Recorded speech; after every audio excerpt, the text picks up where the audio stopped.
Hi, everyone. Thanks for coming. Thanks for being here. Hi. We were just lamenting that you aren't all sitting closer together and building community in person. So if you feel like kind of squishing together, please do. I don't know why that just changed. There we go. Okay. So we are here today to help you take your Yammer community from barren to booming in 10 easy steps, but without you having to do any of the work. That's what we are. I know, it's great, right? And we're gonna do a quick couple of introductions here so that you know who we are and the credibility that we have on telling you our stories. Hi everyone, I'm Kjaer and I'm with Group Analytics, and yeah, I'm probably more the data nerd here, helping you, giving you some numbers that hopefully can help you accelerate your Yammer networks.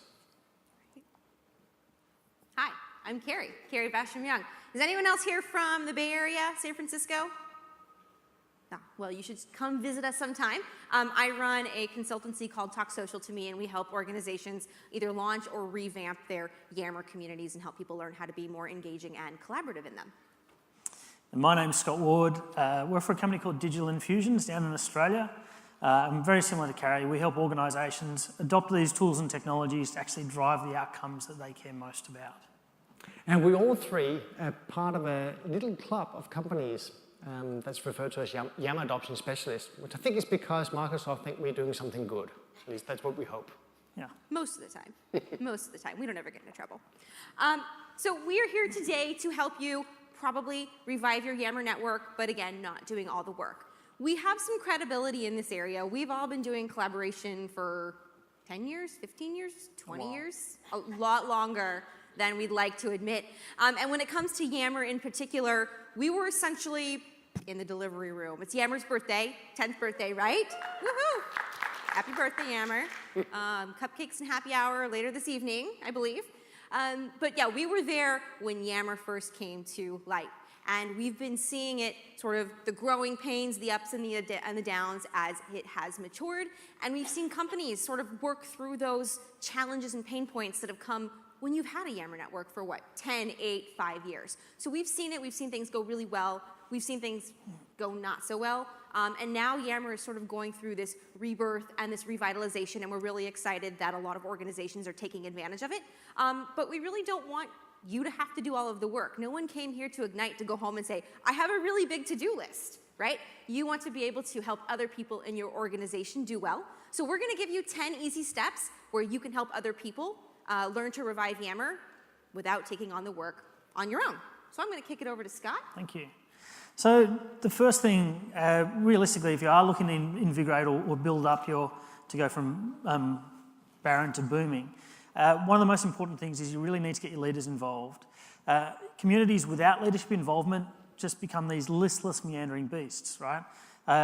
Like they're there, we need them to drive the vision, the conviction that a dream can be achieved and to inspire the power and the energy. So if we don't have them participating, you're not going to get that power, energy or direction from them. So the best way I've found personally to get them involved is to bait the hook, as we say, and to hit them where it really hurts, and that is their wallets. Now, I've tried a number of different ways to engage senior leaders, but what I've found realistically is that we need to start to talk to them in terms of the revenue that they're driving, the profit that they've got, or their legacy. Now, preferably, when you're talking to these leaders, what works best, I've found, is if you actually can connect it into things that they're getting their bonus payments for. But if you think about how we structure our organisations, we actually structure it around this sort of model as well. So in revenue, we've got our sales teams, our marketing, our product management. When it comes to profit, you know, it's the domain of the CFO, the COO, it's kind of about efficiencies, those sorts of things. Procurement, it's all about getting more with less.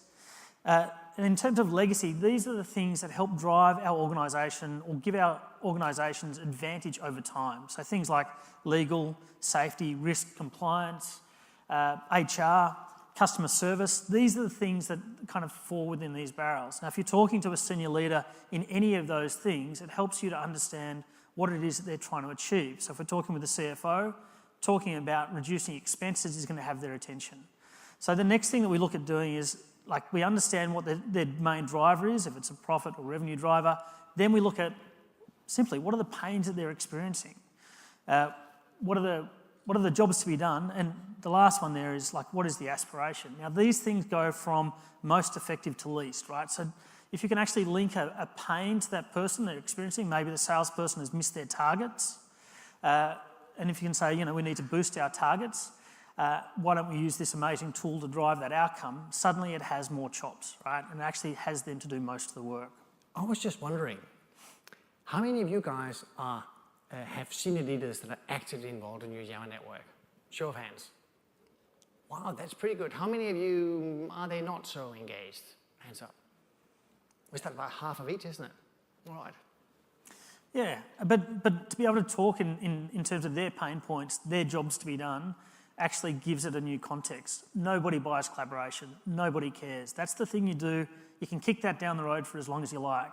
But that pain point around my sales revenue, that has to be addressed today. So the more pertinent, the deeper you can poke that pain, the more likely you are to get them involved. The other thing I recommend in terms of leaders and people in general is being provocative, right? We tend to try and be safe when we come into this space, but actually the highest performing leaders that I've seen are the ones that are provocative, intentionally provocative. And it works with this concept that, you know, and I love this Galileo quote, we can't actually teach anything to people. We need them to realise we need them to realise it within themselves.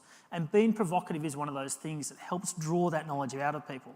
So this was an example of an organisation.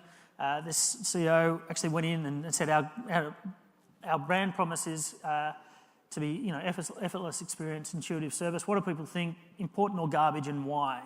Now, this CEO, this was the first post they did into the Yammer community, and it was brilliant. They could have gone in and said, I want you to all live up our values, but instead what they've done is, these are our values, are they nonsense or are they true? And what happened was, people came back and said, they're garbage, haven't meant anything for years. Others came back and said, no, these are important for X, Y, Z. But what this person has done is they've lit this fire through the organisation around, who are we? What are we about? What's important?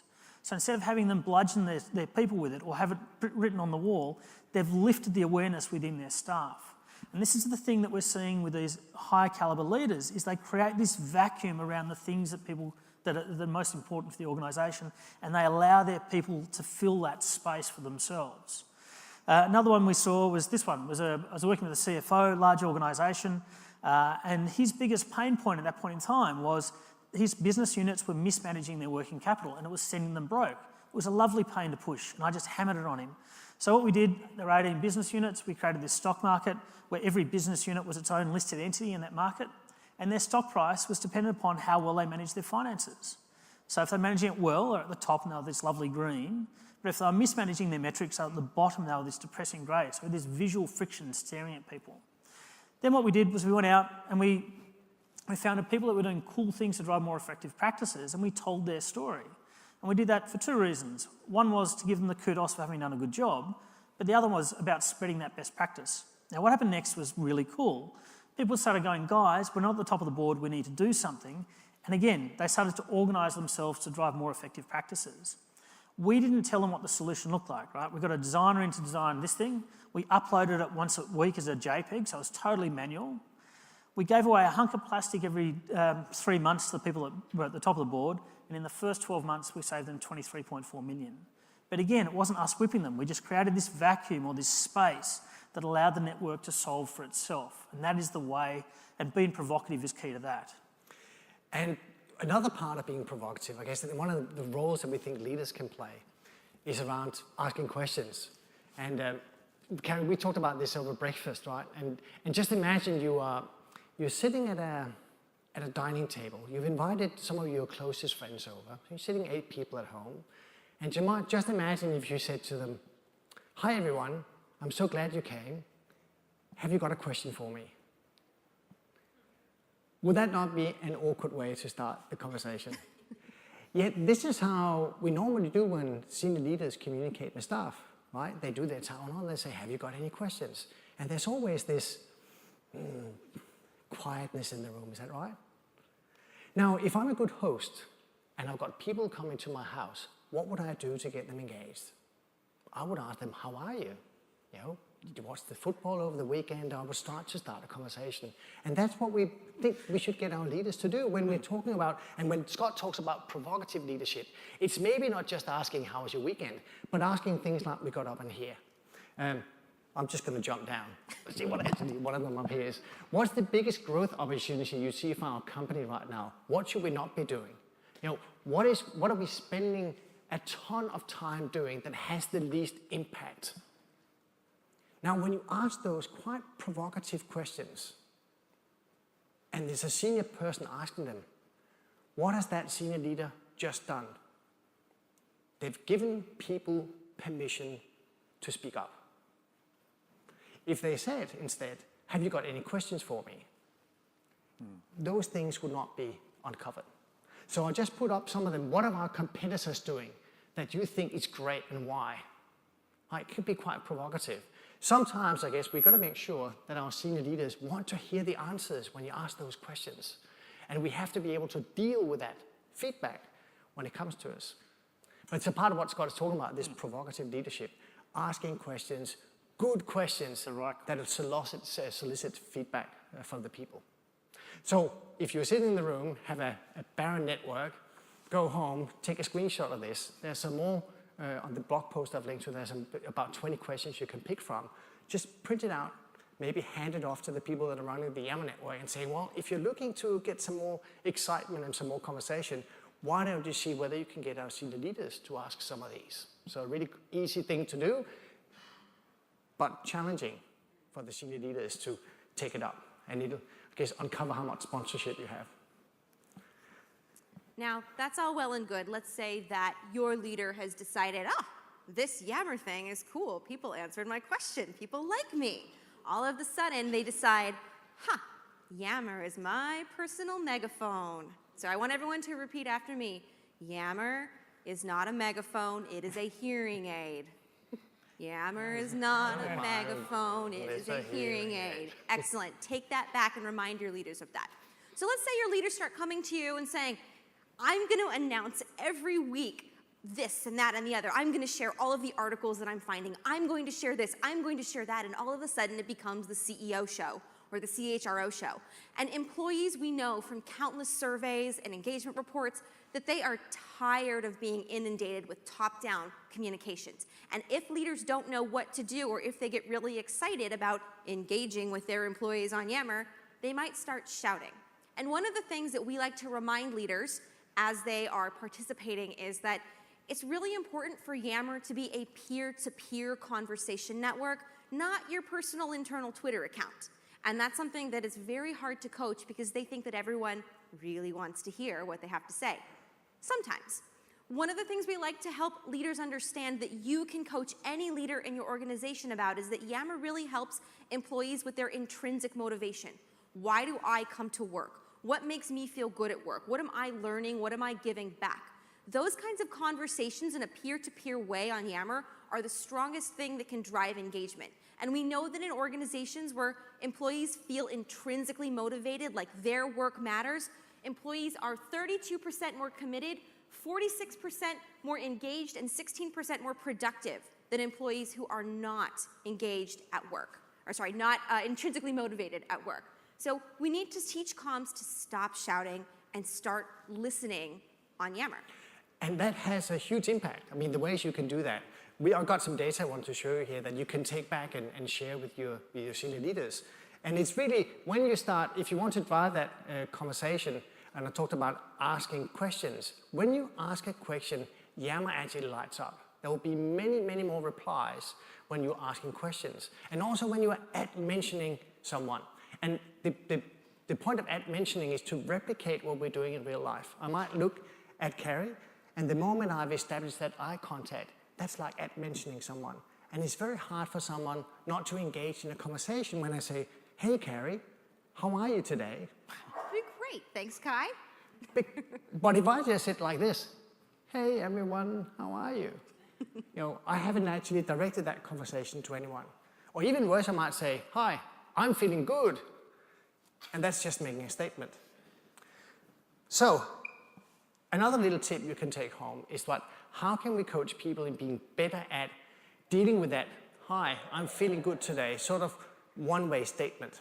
And I'd like to remind you or introduce you to this little model, refer, build, engage. And when you see that statement, the first statement you're seeing up here, we just published our 2018 benchmark report. It includes data about asking questions and mentioning. Just a statement. So if you have someone in an organization saying, well, we've got a lot of that happening, what sort of little coaching technique can I give to someone if we're seeing too much of this?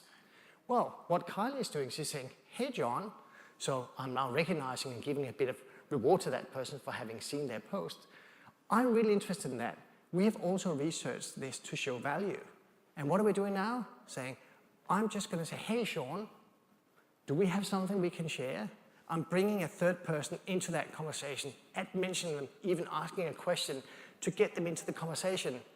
And if you have people over for dinner or go out for lunch, you'll see that this naturally happens in meetings or occasions where we get people together that really have a really nice conversation. And it's those practices we want to take with us online. So when people ask you, how can we make the conversations not so much just announcements and broadcasts, take that little tip with you. Refer, build, engage. It's a very powerful way of making people draw them into conversations online. And nothing gets people involved in Yammer faster than talking about them. Now, we always think that the engine room of collaboration is actually in groups.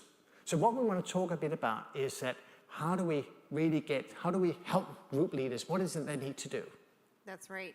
So one of the things that we want you to take home today to help everybody else at your organization use Yammer effectively is your group leaders have magic superpowers.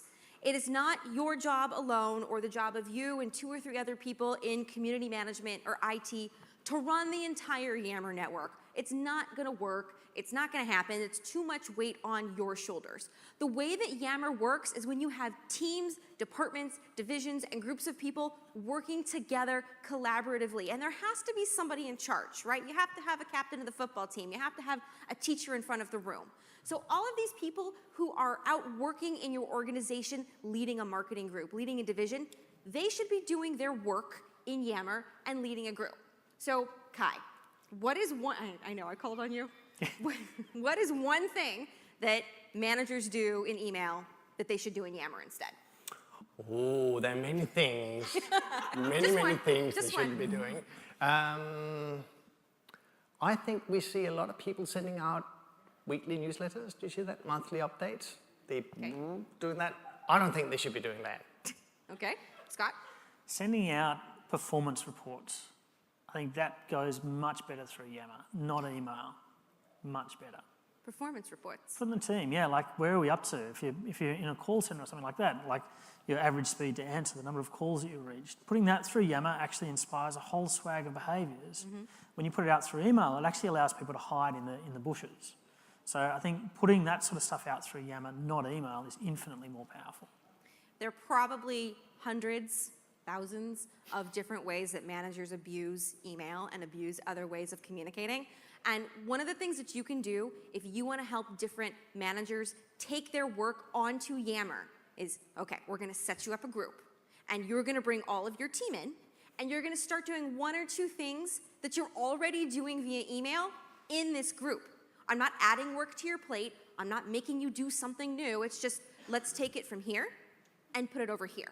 Those people who are the group leaders who are going to shift these processes into Yammer are going to start to experience how it improves their collaboration, and they're going to feel the change and the difference. And what we've noticed is instead of going out and doing this giant global re-engagement campaign to clean up everything in Yammer, the real work starts one team by one team by one team, and that's how it's going to scale. And we know that group leaders who have been coached by people who know what they're doing in Yammer, those teams are more than 40% more engaged in Yammer than teams that have not been coached. And that's something that we found in research with one of our clients, basically analyzing their engagement activity in Yammer versus the ones who didn't receive any coaching. So that's all you have to do. Help them shift behavior into Yammer as a leader of a group, and that'll start the engagement skyrocketing. Now, we're going to talk about something that's probably a very sore subject for many of you. Groups in Yammer and group sprawl. Raise your hand if you have more than 100 groups in your Yammer network, and keep them up. What if you have more than 500 groups? Keep your hand up. More than 1,000 groups in Yammer.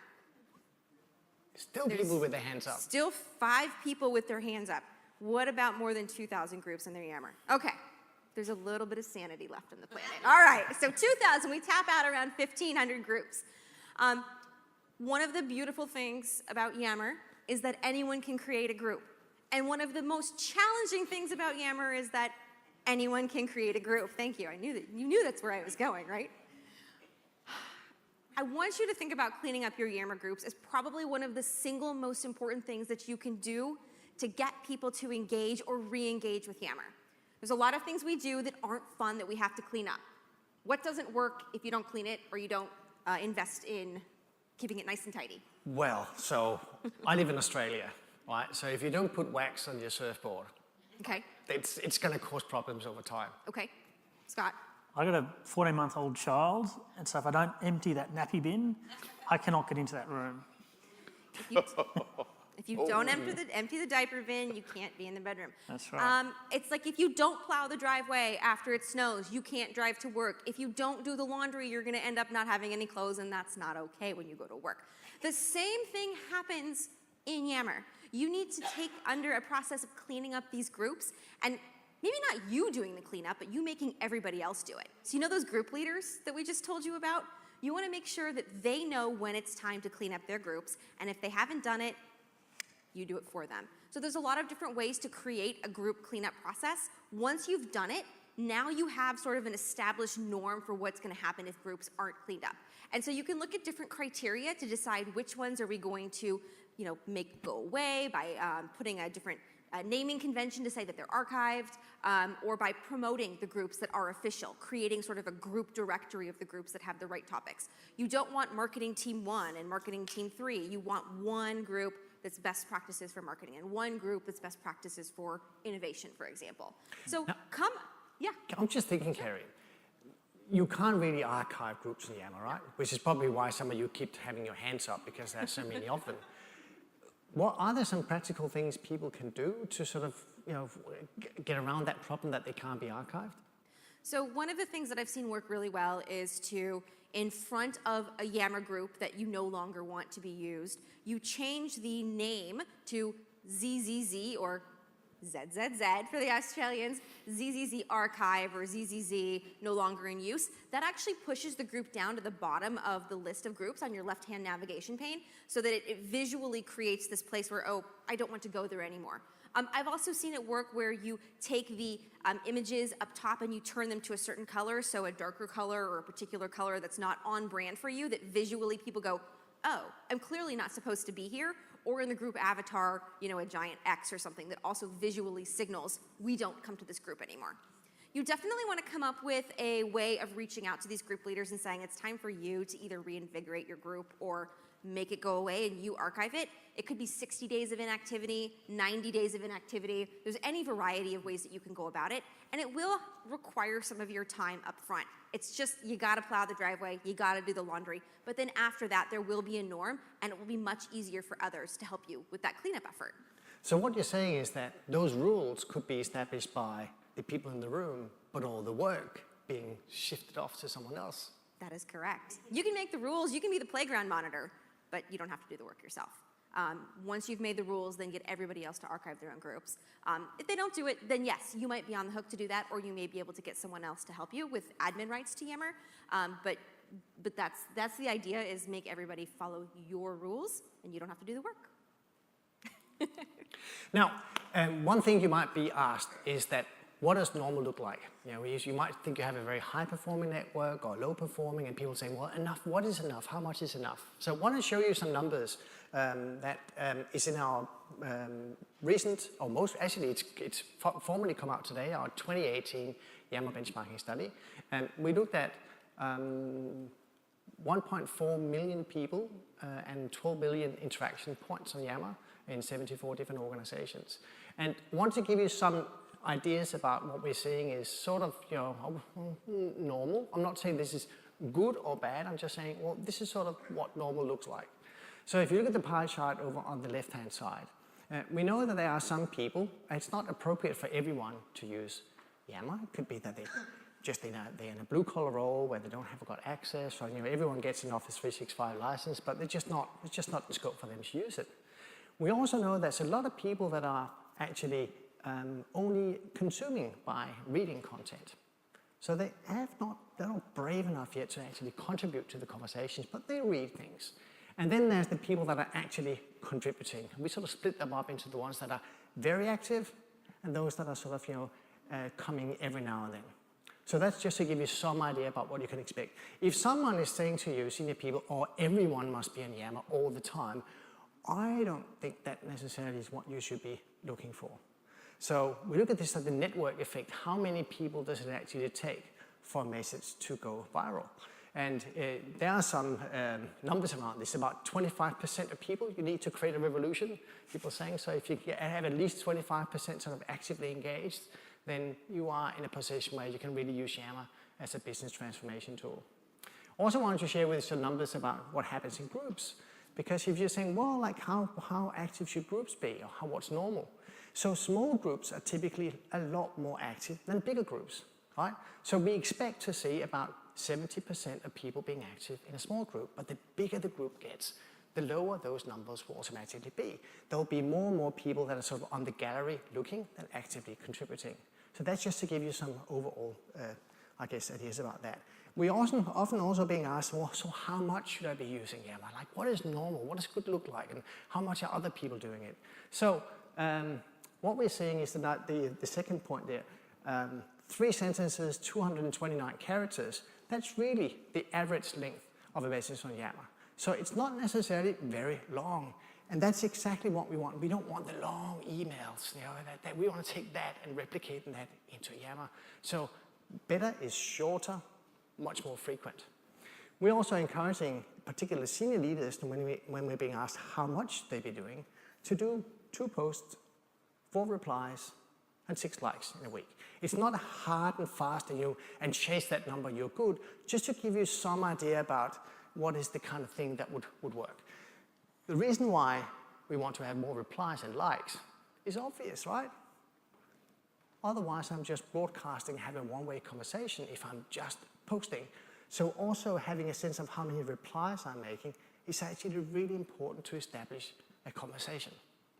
And the likes is simply, especially for senior leaders, the impact it has when people are liking. When other people are being liked by a senior leader, it has tremendous impact. And I would suggest on that note, one of the things I found, I actually coached 2 C-level leaders yesterday at a client on using Yammer. And what I found that leaders like with respect to this is little cheat sheets. So you could literally create a little half-page guide and put it in their office that says, how often do I post? What does a perfect post look like? To give them that visual cue and a guide for, oh, I don't have to write 500 words. Or, oh, I should be at mentioning people. Give them a little guide, put it in their office, and that's really going to help them remember these when they're posting to Yammer. So if you want a little thing you can take back home with you, you can either take a photo of that or download the slides after the presentation as a little, we call it the 1, 2, 3 rule, as a really simple thing to remember. 1 post, 2 replies, 3 likes. And then you have sort of, you got the balance right in what you're doing. So it's not 3 posts and 0 likes, right? It's 1, 2, 3. Thanks, Kjaer. So how many people here work in organisations that have other people in them? Yeah, most. Good. All right. Yeah, trick question. It's a very lonely Yammer community if you don't. Look, one of the things that we do to get some really big bang for buck is we look to run a number of campaigns or initiatives that have some sort of incentive attached. Now, whenever I come into organisations and I'm saying, we're going to run an incentive campaign, the first thing I get from people is we don't have any money for that. Well, that's okay, because quite often within our organisations, we already have incentives that are at play, and that's what I want to talk about now. So essentially what we talk about is that there's 4 different types of incentives. There's status, access, power, and stuff. So status is badges, putting people on the pedestal in some way. Access is like access to something scarce. So it could be dinner with the CEO or that queue at the airport that I'm yet to line up at. Power is power of self-determination, so being able to make decisions over others, and stuff is giveaways. Now, if you think about it, a lot of these things are already at play within our society, right? So if we want to disincentivise somebody, essentially we give them the status that's not particularly enjoyable, access to something they wish they didn't have access to. We take away their power and we take away their stuff. So this, as a framework, actually applies within our own personal worlds as well. Now, this actually goes from least effective to most. And why that's important is because those top 3 are usually free, right? So if you're looking at the things that status could be within our organisations, it could be like getting mentioned in an article, tagged by a C-suite. So any activities that your senior executive take actually carry more weight than anybody else. So I remember one day I was followed by the CEO of the company I was in at that point in time. I felt bulletproof for the rest of the day. Like this is a transactional currency that we can use to our advantage. Employee of the month, all these sorts of things. Access, dinner with the CEO, special training. We might be able to be the first people to get the new laptop in the organisation, right? These incentives are already at play. We want to use them to our advantage. Power, deciding on a process, contributing to strategy. The question one, like what is the dumbest thing we're doing in our organisation, is a lovely question to have a senior executive put into a Yammer community, which gives people the power to determine the things that they want to see solved. So these incentives work in numerous different ways. And the last one is stuff giveaways. So when you're looking at when you're looking to build an incentive program, have a think. What are the status incentives that are already at play? What are the access? It could be around having a car park for a week or having the office that's closer to the bathroom. I don't know. Whatever it is in your organisation, have a think about what's already at play and how can we use that to our advantage. Now we have one final tip for you before we're going to take questions. So keep thinking of anything you want to ask us. You've got us trapped for another 14 minutes and 30 seconds. So any ideas or any questions you have, we're going to be happy to take them before we get to the very last tip that we have for how to make you a superhero and not do all of the work. So my favorite tip here with a great example that we'll share is be the idea guy or the idea gal and then divide and conquer the work. So what that means is just because you have this great idea for how Yammer should be used in your organization doesn't mean you have to do it, right? You might have a great idea because you've seen it in another organization, you've heard us talk about it, you've met with another community manager that's operationalized a process in Yammer. Take that back to your organization and have somebody else do the work, do your bidding. If you're the idea person, you're still going to be getting credit for, wow, he or she is so great with these ideas, and people are going to come to you for inspiration, and then they're going to leave your cube, and you're going to get to go about your day, and they're going to go onto Yammer. Here's a really good example of how this actually worked. We had a pharma client last year, almost exactly a year ago, with Hurricane Irma. And somebody in IT, of course, very busy, overworked, as all IT folks are, go, you know what? We just heard an idea from somebody organically that we should be creating an employee-to-employee home share program because we have a lot of centers that are getting evacuated. So how can we create sort of this employee home sharing experience? Because I have a house, I could put somebody up. And within 18 hours, the people who thought of that idea created a cross-functional group of people to actually operationalize it using Yammer for the conversation. So the customer built out their very own private Airbnb map where people could submit their address, how many people that they could accommodate, their phone number and contact information, and those all appeared on the map. That's what IT did. Then the communications group, the group that I was working with, came in and said, we're going to then take this information and broadcast it out to the rest of the organization, and we'll manage a Yammer group to help peers connect with each other when maybe they can't find something on the map fast enough. So an entire cross-functional team came together over the course of 18 hours, and more than 200 people offered to share their home with more than 450 beds. So this is something where one person had an idea, but they didn't have the ability to do the work themselves, but they brought it together and used Yammer as a piece of this program, and then they got the credit for being this fantastic sort of socially conscious group of people at their organization. So a fantastic example of helping other people do the work and understanding where Yammer fits into a broader initiative and perspective. So I think we are ready for questions. Yeah. Does anyone have anything that they would like us to see? I'm doing exactly what I'm not supposed to do. Yes, do you have any questions? Do you have any questions? Yes. Really great ideas, thank you. Our major problem is getting senior leaders to get involved. And what I didn't get from the slide that you put up around profit, revenue, and legacy was some actual sort of examples around that. How can Yammer drive those? Yeah. So the question was around senior leadership involvement and examples around the profit, revenue and legacy. So that's the first one, and some examples. So the one I talked about before was the CFO, sitting down with the CFO and asking what keeps you up at night. And his biggest thing was around hemorrhaging working capital, and it was sending them broke. So as soon as I knew that there was a pain there, and it was a measurable pain, I was able to build a campaign around it. And I said to him, well, what if I can use this to drive that outcome? And he was all ears. So, because one of the big things that leaders have is they're like, I'm too busy, this is another thing. But as soon as I can link it to the things that they are either feeling most under the pump for or are on the hook for to reaching their own bonuses, they'll make time for it. HR people quite often have to build capabilities. I had one that was looking to embed design thinking across the organisation. And I said, look, you're doing all this great training here, but when people finish training, it dissipates. You've got no momentum behind this community. Why don't we use this technology to form a community around design thinking, and everybody that goes to the training then gets added to it. We can put their materials in there so they can then go to it. And suddenly they had purpose for it. So much like Carrie was talking about, lifting the existing workload and dumping it in there. But when you're working with senior executives, they're slightly different. If you go to them talking about collaboration, they'll glaze over, or they'll tell you they like it, but then they'll never do anything about it. But if you tell the senior, the HR person, if you hammer them about retention, because you know that's a pain point, and you talk about engagement through this to minimise retention, it's a different conversation. It takes it away from being a Yammer conversation into a retention conversation. And that's what we want. We want it to be the sort of the Trojan horse, or the business outcomes become the Trojan horse in which Yammer is used.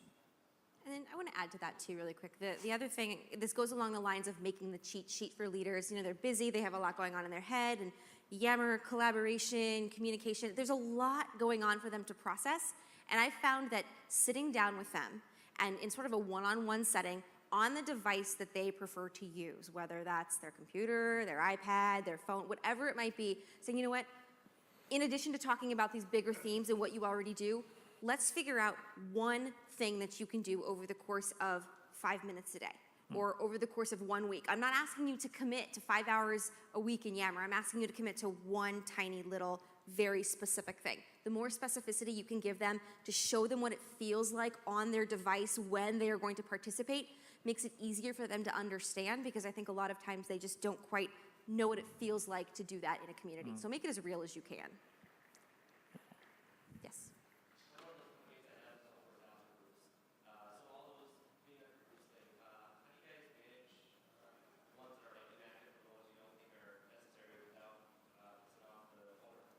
So the question is, how do you go through a group's cleanup process, maybe the inactive groups, without sort of making the owners angry?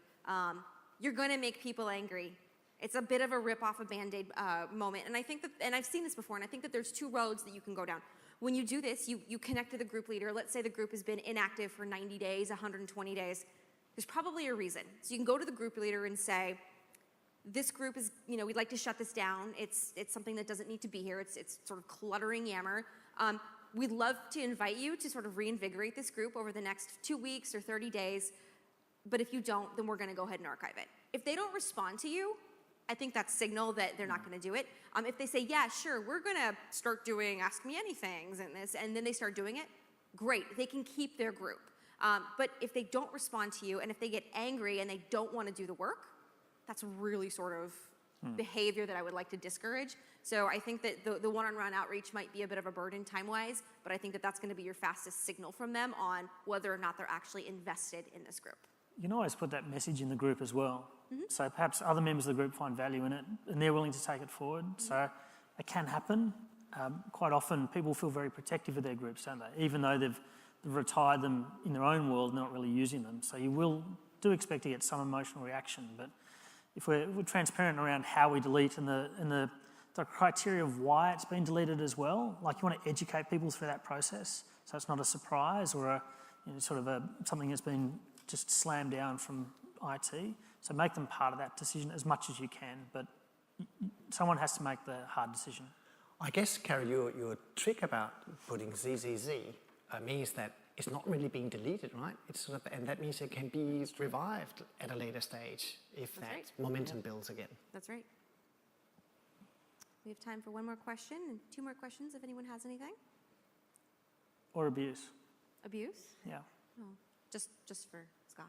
Do you have suggestions on like how to increase user participation in a manufacturing facility where the users look at Yammer as a big waste of time?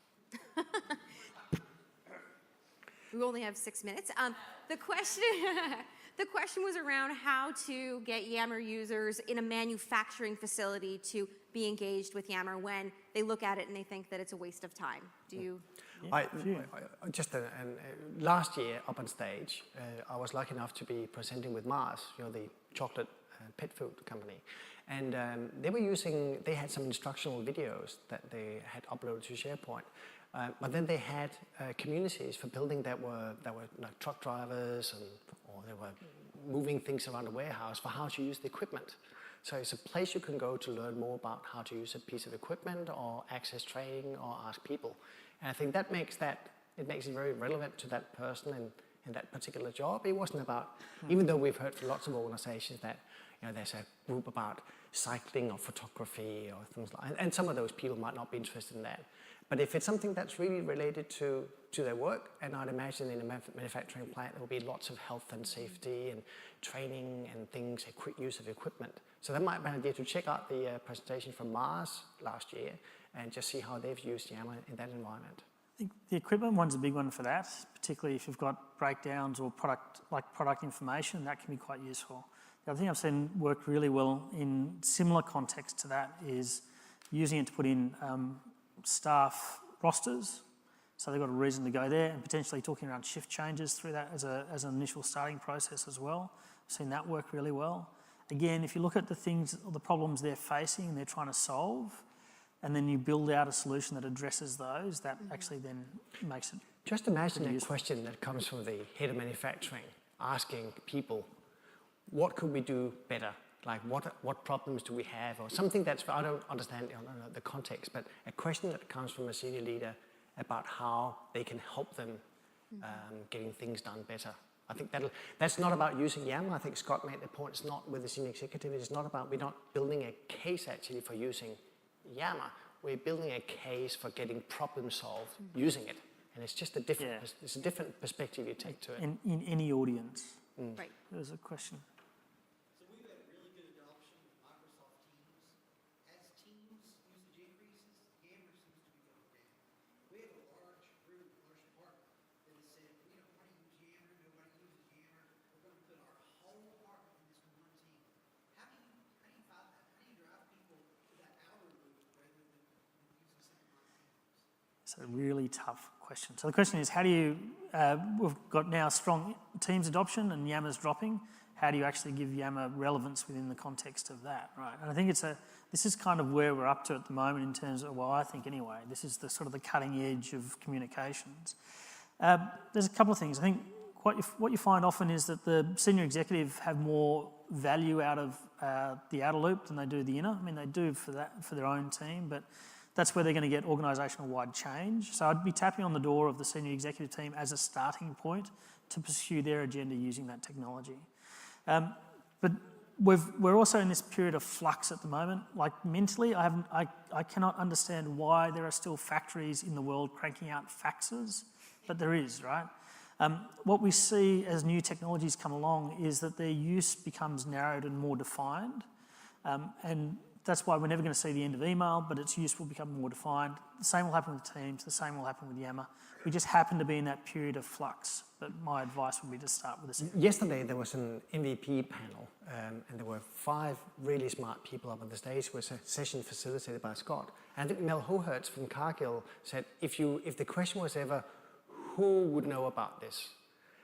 That is a question where it's actually not so the people that are in the team, they all know, like each other. Typically, if it's not, maybe not with 5,000 people, but the power of Yammer is to go across the organization. Yeah. So if I actually don't know who I'm going to be talking to, it's a very powerful tool. And there's some data out there too, out of MIT and a variety of other HBR articles I'm sure you can find that studies have been done that show that the optimal size of a team of people collaborating on a project is between 4 and 10, some say up to 15. If you're going to put 200 people or 50 people in a department in a team, it's not really. It's not going to work very well. It's going to be overloaded with noise, and so the data does show that if you know, that's kind of your upper limit for where you want to use that for collaboration. Their pain will become evident over time. Right. So sometimes we just let people feel that pain for a while and then solve it. Now, we all love to chat, also with you, but we're looking at the clock. We've got about 60 seconds left. So I think we should just say thank you to everyone for coming along. Thank you very much. Given that this is being recorded, we'd very much welcome a ridiculously loud applause afterwards. And Throwing come emojis. up and have a chat with us. So thank you, everyone. Thanks, everyone. Thank you.